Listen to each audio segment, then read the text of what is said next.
रोज एक नई कहानी देखने के लिए चैनल को सब्सक्राइब करें और बेल आइकन दबाना ना भूलें। दोपहर के समय अन्विका सोकर उठती है और सर खुजाते हुए हॉल में जाती है। हॉल की गंदगी देखकर वो मुंह बनाते हुए सोफे पर बैठकर कहती है, यार अभी तो मैंने सफाई नहीं की हॉल की। ये हाल देखकर तो मुझे नींद आ रही है।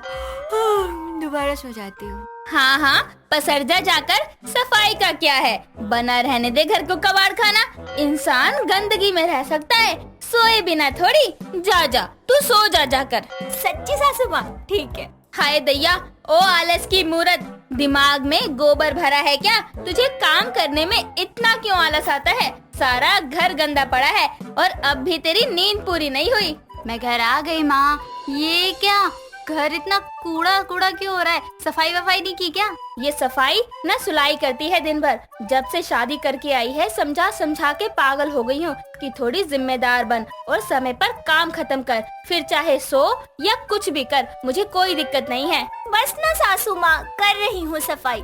वो तो सुबह नाश्ता बनाने के बाद थोड़ी झपकी लेने चली गई थी। लवली, वो झाड़ू देना। अभी झाड़ू मुझे देनी है तो लगा भी मैं ही देती हूँ ना भाभी। यार अब तुम भी ताने देने लग जाओ, रहने दो, खुद ही ले लेती हूँ। कुछ देर में घर के बर्तन, कपड़े और पोछा लगाकर वो सारा काम खत्म कर लेती है और शाम के समय सास के कुछ कहने से पहले ही खाना बनाकर तैयार कर देती है और अपने कमरे में जा ही रही होती है कि तभी उसकी ननद कहती है, कहाँ चली भाभी? अभी खाना बना दिया है तो लगा भी दो। फिर से पानी वाली दाल तो नहीं बनाई ना बहू? एक काम कर, सलाद भी काट ले। अन्विका, खाने से पहले पापड़ तल लेना, मुझे खाने में पापड़ चाहिए। इतने काम मेरे क्या 10-12 हाथ पैर लग रहे हैं। अब इनको बोलने का क्या ही फायदा है। अन्विका तीनों के बताए काम करने फिर से किचन में पहुंच जाती है। कुछ देर बाद सब खाना खा लेते हैं और वो भी किचन का सारा काम खत्म कर कमरे में जाकर अंगड़ाई लेकर अपने दोनों हाथों को देखते हुए खुद से कहती है, कितना भी घिस लो हाथों को, लेकिन ये काम है कि खत्म होने का नाम ही नहीं लेते। काश भगवान आपने मुझे 5 हाथ दिए होते, मैं यूँ 200 की स्पीड से फटाफट काम कर देती। सासू माँ को बोलने का मौका ही नहीं देती। अरे तुम अपने बेजान हाथों से क्या बातें कर रही हो? बेजान हाथ? तुम्हें मेरे ये लंबे हाथ बेजान नजर आते हैं? अरे इनसे ही पूरे घर का काम मर कर करती हूँ, कोई हेल्प भी नहीं करता मेरी। वो भी माँ के ताने सुनने के बाद, वरना तुम आलसी से काम होता कहाँ है, करवाना पड़ता है। ऐसा है, चुपचाप जाके सो जाओ। साहिल मुस्कुराते हुए सो जाता है। तभी अन्विका अपने हाथों को फिर से देखकर सो जाती है। अगले दिन अचानक उसके 2 हाथ 5 हो जाते हैं। तभी वो हैरान होकर कहती है, मेरे 5 हाथ? ये तो मेरे मन की तमन्ना सच्ची हो गई। किसी ने सच कहा है, सच्चे दिल से कुछ मांगो ना तो जरूर मिल जाता है। अभी सबको अपने 5 हाथों का कमाल दिखाती हूँ। इतना कहकर वो रसोई में जाती है और अपने 5 हाथों से फटाफट सारे काम कर लेती है और मुस्कुराते हुए अपने 5 हाथों में खाना लिए ड्राइंग हॉल में आती है और खड़ी हो जाती है। साहिल उबासी लेते हुए वहाँ आता है और 5 हाथों वाली अन्विका को देखकर हैरानी से जमीन पर गिर पड़ता है। जी ये क्या है? माँ, लवली कहाँ हो? देखो अन्विका को क्या हो गया? अरे किसका क्या खो गया? हाय दैया, 5 हाथ वाली मैया, बहू ये। ओहो माँ, क्या हमेशा हाय दैया? भाभी ये क्या है? चौंक क्यों रहे हो आप सब मेरे 5 हाथ देखकर? हैरान होने की कोई जरूरत नहीं। अब आप सबको मेरे 5 हाथ देखने की आदत डाल लेनी चाहिए। अरे मोरी मैया लवली, साहिल, मुझे तो लगता है बहू में कोई माता आ गई है। मैं तो कहती हूँ तीनों मैया के चरण पकड़ के बैठ जाओ, माता हर किसी को दर्शन नहीं देती। अरे आपका दिमाग चल गया है क्या माँ? 5 हाथ होने से कोई माता रानी नहीं हो जाता। जरूर ये किसी जादू टोने का कमाल है। अरे ओ जादू टोना, ये पकड़ो चम्मच भगोना और खाना परोसो। आप लोग खड़े क्यों हैं? बैठ जाइए। सभी खाने के लिए बैठते हैं और अन्विका अपने 5 हाथों से तीनों की प्लेट में एक साथ खाना परोस देती है। तीनों को हैरानी में समझ नहीं आता कि 5 हाथों वाली अन्विका को देखे या उसके हाथों का खाना खाए। एक शाम वैजंती की पुरानी सहेली सजनी अचानक अपने बेटे के साथ उसके घर आ जाती है अरे ओ वैजंती, पहचाना कि नहीं? सचनी तू है? भगवान कितनी बूढ़ी हो गई है तू। हाय हाय नासपीटी, अपने बाल रंग कर मुझे बुढ़िया कह रही है। बताऊं, चल छोड़, कैसी है तू? मैं तो मस्त हूँ बिल्कुल। तू बता, आज घर के चक्कर कैसे लगा लिए? अरे 2 गली छोड़ के नया प्लॉट खरीदा है, तो वही देखने आई थी। फिर सोचा अपनी पुरानी सहेली से भेंट करती चलूं। ये मेरा बेटा नंदू है। नमस्ते आंटी जी। जीता है बेटा। अरे बैठी रहो, बहू को जरा चाय नाश्ते का बोल कर आती हूँ। इतना कहकर वो किचन में जाती है तो देखती है कि अन्विका फोन चला रही है। तभी वैजंती कहती है, 5 हाथ होने के बाद भी फोन में टिपर टिपर कर रही है। चल जल्दी अपने हाथों को काम पर लगा, बाहर कुछ मेहमान आ गए हैं। जल्दी से 2-4 बढ़िया से आइटम बना ले चाय के साथ। ओहो हो, मेरे 5 हाथ क्या हो गए? आप सबने तो मुझे खानसामा ही समझ लिया। हाँ तो इन 5 हाथों से फोन चलाना और सर खुजाने का काम ही करेगी क्या? चल बहू, मेहमान इंतजार कर रहे हैं। इतना कहकर वो चली जाती है। अन्विका अपने हाथों को काम पर लगाकर जल्दी जल्दी समोसे, पकोड़े, कचौरियाँ तलकर चाय बना देती है। और जैसे ही ट्रे में ये सब लेकर मेहमानों के सामने आती है तो उसके 5 हाथ फिर से 2 हो जाते हैं। ये देखकर वैजंती और लवली हैरान हो जाते हैं। माँ, ये 5 हाथ वाली भाभी 2 हाथ वाली कैसे हो गई? मेरी तो कुछ समझ ही नहीं आ रहा। लगता है इसके बाकी के हाथ बाहर वालों के सामने गायब हो जाते हैं। बहू तो कति रहस्यमय होती जा रही है। कुछ देर में मेहमान बातचीत करके चले जाते हैं और तभी वापस अन्विका के हाथ 2 से 5 हो जाते हैं। ये देखकर लवली हैरानी से बेहोश ही हो जाती है। अगली सुबह वैजंती सारे किचन के बर्तन, सारे घर के गंदे कपड़े, बिस्तर, चादर लाकर हॉल में रख देती है। और इतना सारा काम देखकर पहले तो अन्विका दंग रह जाती है और फिर कहती है, चिंता मत कीजिए सासू माँ, ये सब चुटकियों में हो जाएगा। तभी वो अपनी 5 हाथों को आगे करके मुस्कुराती है और अचानक उसके 5 हाथों में से 3 गायब हो जाते हैं। उसे अपनी आंखों पर यकीन नहीं होता और वो सदमे से बेहोश हो जाती है। तभी उसकी सास उसे होश में लाने के लिए जोर जोर से बोलती है, बहू, बहू उठ, बहू, बहू उठ जा। अरे दोपहर के 12 बज गए हैं नासपिटी। साहिल, आलस की दुकान ऐसे नहीं उठने वाली। जरा एक बाल्टी पानी तो ला। तभी साहिल एक बाल्टी पानी लाता है। वैजंती सारा पानी अन्विका पर पलट देती है और अन्विका हड़बड़ी में उठकर कहती है, मेरे 5 हाथ कहाँ गए? कहाँ गए मेरे 5 हाथ? 5 हाथ बगीचे में पौधों को पानी दे रहे हैं। अपने सपनों से बाहर आओ भाभी। सपना? मैं सपना देख रही थी, मेरे असली में 5 हाथ नहीं आए। अरे तू कोई झाड़ हो रही है क्या, जो टहनियों की तरह तेरे 5 हाथ अचानक से निकल आएंगे? अन्विका, 5 हाथ मतलब? अरे देख ही रही थी तो 10 हाथ होने का सपना देख लेती ना, माता रानी ही बना लेती ना खुद को। चल चल, अब उठकर अपने इन 2 आलसी हाथों से नाश्ता बना ले। बताओ, मुझे आलसी को ही आना था ये 5 हाथों वाला सपना। इतना कहकर बेचारी अन्विका अपना सर पकड़कर बैठ जाती है। सुप्रिया की हालत काफी नाजुक हो गई थी। वो लगातार अपनी जिंदगी और मौत के बीच में झूल रही थी।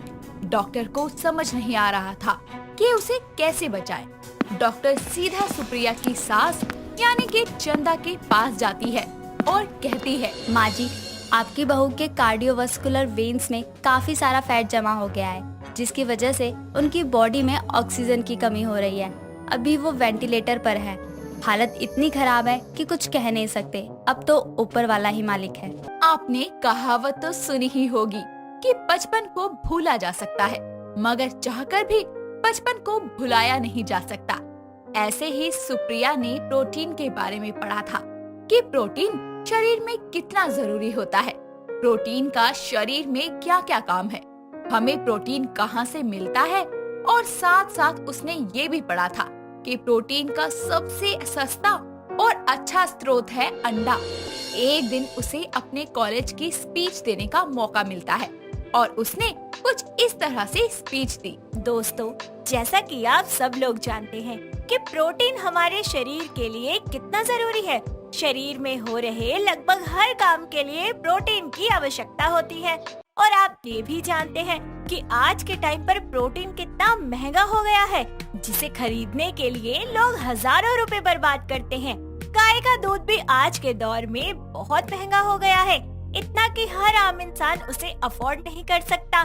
तो मेरे हिसाब से आज के टाइम पर प्रोटीन का सबसे अच्छा सोर्स जो है वो है अंडा, और ये इसीलिए आपको हर जगह पर मात्र 8 रुपए में मिल जाता है। सुप्रिया की स्पीच सुनकर पूरा मैदान तालियों की गड़गड़ाहट से गूंज उठता है और प्रिंसिपल मैम उसकी खूब तारीफ करती हैं, जिसके बाद सुप्रिया काफी खुश हो जाती है। अब वो हर किसी को अंडे खाने की सलाह देती और खुद भी जरूरत से ज्यादा अंडे खाने लगती है। दिन हो या रात, घर हो या कॉलेज, वो खाने में सिर्फ और सिर्फ अंडे ही खाती थी। रोजाना अंडे से नई नई रेसिपीज बनाती थी। जैसे एक दिन उसकी सहेली पूजा उससे मिलने आती है। उसने पूजा को टोका और कहा, क्या बात है पूजा, तुम इतनी पतली कैसे हो गई? क्या बताऊँ यार, आजकल के खान पान में वो वाली बात नहीं है। क्यों, क्या हो गया? मैं यार काफी सारा खाना खाती हूँ, बट मेरी बॉडी ग्रोथ हो ही नहीं रही है और मेरा वेट भी नहीं बढ़ता है बिल्कुल भी। मैं तो खा खा के परेशान हो गई हूँ यार। देख पूजा, तू मेरी बात मान, तू अपनी डाइट में एग लेना शुरू कर दे। उससे तेरी प्रोटीन की कमी भी दूर हो जाएगी और तेरी बॉडी अच्छे से ग्रोथ करने लगेगी और तेरा वजन भी गेन होगा। चल मैं ट्राई करती हूँ। अरे तुझे 15 ही दिन में रिजल्ट मिल जाएगा, फिर तू सामने से आकर ना खुद थैंक यू बोलेगी मुझे। चल इसी बात पर तू मुझे एडवांस में पार्टी दे दे, एग रोल खिला दे, बड़ी भूख लगी है। तू एक बार मेरा वेट गेन होने दे, मैं पूरा एग रोल का ठेला खरीद के खिला दूंगी तुझे। वो तो मैं खाऊंगी ही, मगर अभी तो कुछ खिला दे। ऐसा कहकर पूजा और सुप्रिया दोनों पास वाले रेस्टोरेंट में जाते हैं और मिलकर खूब एग रोल खाते हैं। सुप्रिया के कहने पर पूजा रोज रोज अंडे खाना शुरू कर देती है। कुछ ही महीनों में उसकी कॉलेज की पढ़ाई पूरी हो जाती है और उसकी शादी अभिषेक नाम के एक हैंडसम लड़के से करा दी जाती है। शादी के बाद कई दिन बीत जाते हैं और वो अपने पति अभिषेक से बोलती है, सुनिए जी, मुझे ना कई दिनों से एग खाने का बड़ा मन कर रहा है, तो आप क्या बाजार से आते वक्त मेरे लिए एग रोल या फिर ब्रेड ऑमलेट ले आएंगे? देखो सुप्रिया, मुझे बाजार से आते आते 1-2 घंटे लग जाएंगे और तब तक वो ठंडे भी हो जाएंगे, इसीलिए मैं कच्चे अंडे और ब्रेड ले आता हूँ। तुम घर पर ही बना लेना। और हाँ, एक बात का ध्यान रखना कि माँ को इस बारे में कुछ पता नहीं चलना चाहिए। जी ठीक है, सासू माँ को इस बात की कानो कान खबर नहीं होगी। तो फिर ठीक है, मैं शाम को ऑफिस से घर आते वक्त अंडे और ब्रेड ले आऊँगा। हाँ ठीक है, मगर याद रखना अंडे थोड़े ज्यादा लेकर आना, क्योंकि मैं रोज रोज आपको ऐसे परेशान नहीं कर सकती ना। कोई बात नहीं, तुम फिक्र मत करो, मैं ले आऊँगा। ऐसा कहकर अभिषेक ऑफिस चला जाता है और शाम को लौटते वक्त वो 2-4 अंडों की ट्रे ले आता है। जैसे ही वो घर में पहुंचता है, उसकी माँ चंदा उसे टोक देती है। अभिषेक बेटा, ये तू थैले में लेकर क्या भाग रहा है? थोड़ा रुक जा, अब तो घर में ही है वो। माँ, वो कुछ भी नहीं, सुप्रिया ने कुछ मंगवाया है। बेटा क्या मंगवाया है, मुझे दिखा तो सही। माँ, वो आपके काम की चीज नहीं है। ऐसा कहकर चंदा अभिषेक के हाथों से थैला छीन लेती है और उसमें से अंडे की ट्रे निकाल लेती है और कहती है, बेटा इसमें घबराने की क्या बात है? अगर तू मुझे दिखा के भी अंडे ले जाता तो मैं तुझे मारती थोड़ी ना। आजकल तो हर कोई खाता है, वो अलग बात है कि मुझे ये सब ठीक नहीं लगता। अगर तुझे और बहू को अंडे या चिकन खाना है तो खा सकते हो, मुझे कोई आपत्ति नहीं है। बस अपना मांसाहारी खाना अलग बर्तनों में खाना और पकाना, यही एक विनती है।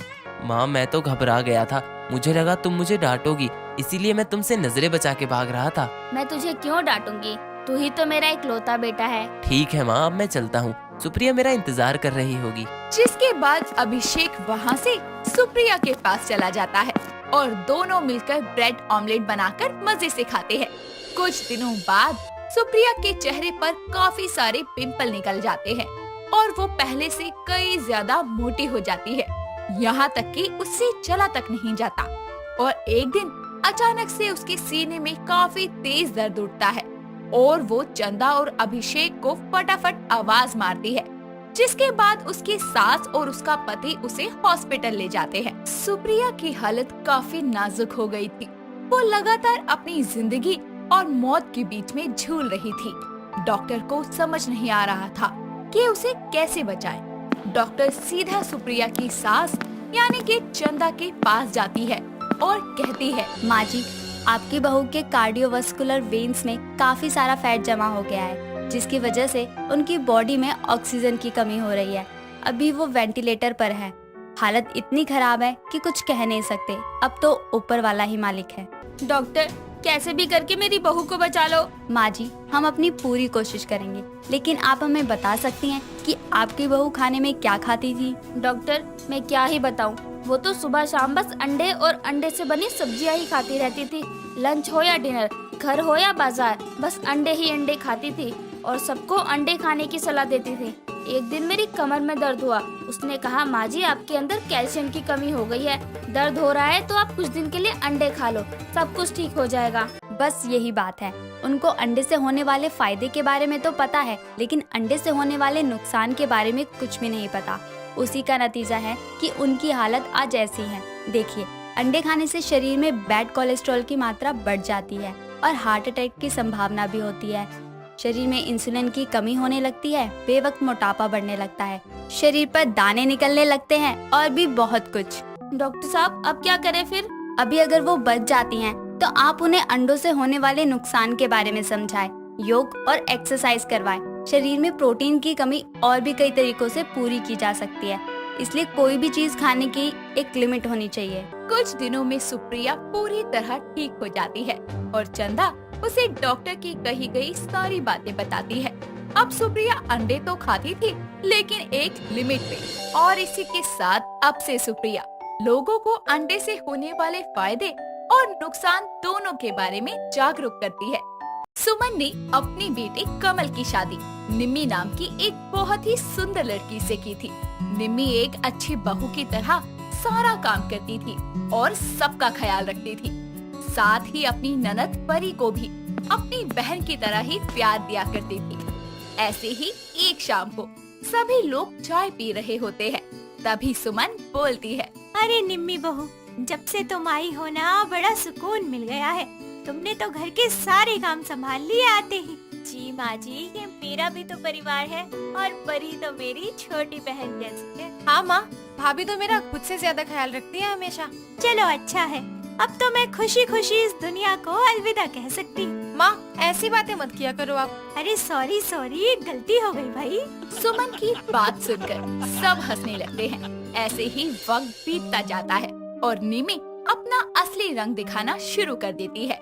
अब वो बस वही करती जो उसका मन करता और सारा दिन आराम से अपने कमरे में फैलकर सोती रहती। ऐसे ही एक दिन निम्मी रसोई में रोटी बना रही थी। सारी रोटी सेक कर और वहाँ से जाने लगती है। तभी परी बोलती है, भाभी ये क्या है? आपने रोटी सेक दी पर स्लैब साफ नहीं किया। देखिए, आटा ऐसे ही फैला हुआ है। तो तुम्हारे कौन से हाथ टूट गए हैं साफ करते हुए? कर दो साफ। भाभी, ये कैसी बात कर रही हैं आप? क्यों, करंट लग गया क्या कोई? जरा सा काम क्या बोल दिया, हाव भाव ही बदल गए। इतना कहकर निम्मी वहाँ से चली जाती है, जिसके बाद परी सारी रसोई साफ करती है। ऐसे ही वक्त बीतता जाता है और दिन पर दिन निम्मी का काम को लेकर परी पर बोलबाला बढ़ता ही जाता है। ऐसे ही एक दिन निम्मी रात का डिनर बनाकर रसोई की सिंक में बर्तनों का पहाड़ लगा देती है और हाथ धोकर वहाँ से चली जाती है।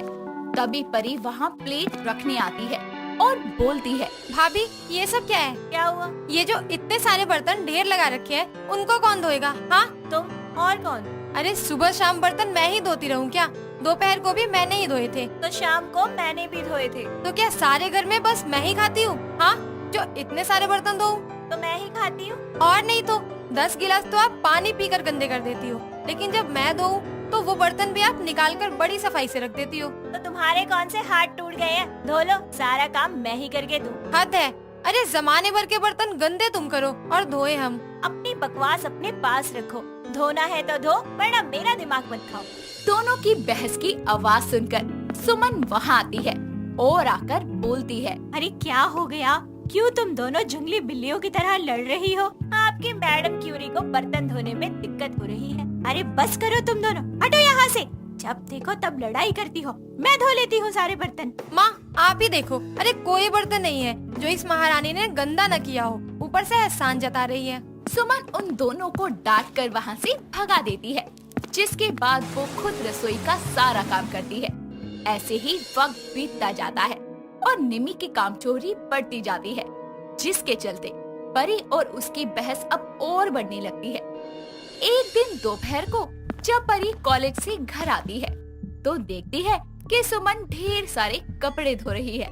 तभी वो बोलती है, माँ, भाभी कहाँ है? हो गई अपने कमरे में। क्यों? आप ये सब अकेले क्यों धो रही हैं? उनको बुलाओ। अरे कब से तो आवाजें दे रही हूँ, सुनती ही नहीं है। रुको, मैं देखती हूँ। ऐसा कहाँ बिजी है वो? इतना कहकर परी निम्मी के रूम में जाती है और देखती है कि निम्मी तो आराम से सो रही है, जिसे देखकर परी मन ही मन में बोलती है, वहाँ मेरी माँ इतने कपड़े अकेले धो रही है और आप यहाँ आराम से सो रही हैं। शर्म तो है नहीं जरा भी इस औरत में। कितनी बेशर्म है ये। परी ये सब बोलकर निम्मी के रूम से जाती है और फुल वॉल्यूम में बूफर चला देती है। साथ ही खुद भी जोर जोर से गाने लगती है और इन सब से निम्मी की आंख खुल जाती है और उसे बहुत तेज गुस्सा आता है। वो गुस्से में तनतनाती हुई परी के रूम में जाती है और बूफर का तार प्लग से निकाल देती है और चिल्लाते हुए बोलती है, दिमाग खराब हो गया है क्या तुम्हारा, जो ऐसे बूफर बजा रही हो तेज तेज, ऊपर से खुद भी सुर लगा रही हो। अरे अरे, भाभी की नींद खराब हो गई। हाँ हो गई, बदतमीज बहुत हो तुम। तो आप भी तमीजदार नहीं है, समझी आप? जुबान संभाल कर बात करो परी, बड़ी भाभी हूँ मैं तुम्हारी। तो बड़े होने का फर्ज निभाओ ना। जाओ जाकर मम्मी के साथ कपड़े धुलवाओ। सारा दिन मरी भैंस की तरह बिस्तर पे पड़ी रहती हो। तुम्हें इतना ही तरस आ रहा है तो खुद क्यों नहीं काम करवा लेती अपनी माँ के साथ? मैं तो करवा ही दूंगी। अरे आप भी करवा लिया करो। सारा दिन इस बेड से प्यार मत किया करो, हाथ पैर चला लिया करो अपने भी। अरे जाम हो जाएंगे। निमी को सुनाकर परी चली जाती है और निमी खुद से बोलती है, इस एक बिलान की लड़की की इतनी हिम्मत हो गई कि ये मुझे सुनाकर चली गई।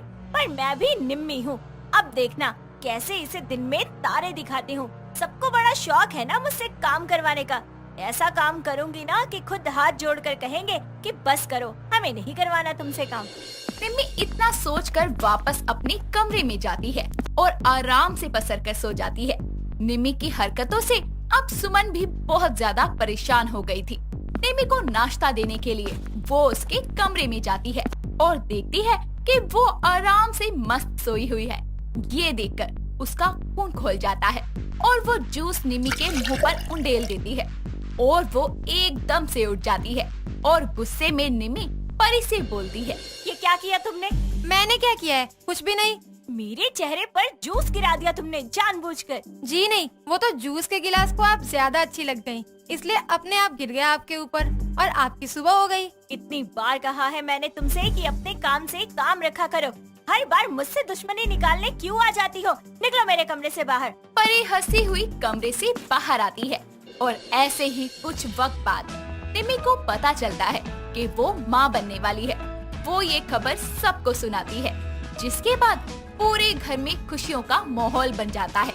पर निम्मी की कामचोरी की आदत नहीं जाती, जिसके चलते उसके घर वालों से यूं ही तू मैं चलती रहती है और परी से तो उसका 36 का आंकड़ा हो जाता है। निम्मी की प्रेगनेंसी को 9 महीने पूरे हो जाते हैं और एक शाम निम्मी को लेबर पेन शुरू होता है और वो दर्द से करहाने लगती है और अपने कमरे से नीचे हॉल में आने लगती है और शोर की आवाज से परी वहाँ आती है और अपनी भाभी को संभालते हुए बोलती है, भाभी भाभी आप ठीक तो है ना? आप डरो मत, कुछ नहीं होगा आपको। मैं हूँ ना आपके साथ, कुछ भी नहीं होगा आपको। परी जैसे तैसे उसे हॉस्पिटल लेकर जाती है और निम्मी को एडमिट करवाती है, जिसके बाद निम्मी बहुत ही स्वस्थ बच्ची को जन्म देती है और कुछ ही देर बाद परी निम्मी से मिलने के लिए उसके वार्ड में जाती है और निम्मी बोलती है, मुझे माफ कर दो परी, मैंने आज तक तुम्हारे साथ बहुत गलत किया, पर आज सबसे मुश्किल वक्त में तुमने मेरा साथ दिया। तुम सबसे अच्छी हो। परी अपनी भाभी को गले लगा लेती है और उनको माफ कर देती है और इसी के साथ उनकी दुश्मनी का एंड होता है। दोस्तों, अगर आपको ये कहानी पसंद आई तो इसे लाइक करें, शेयर करें और कमेंट करके बताएं कि कहानी में आपको सबसे अच्छा क्या लगा।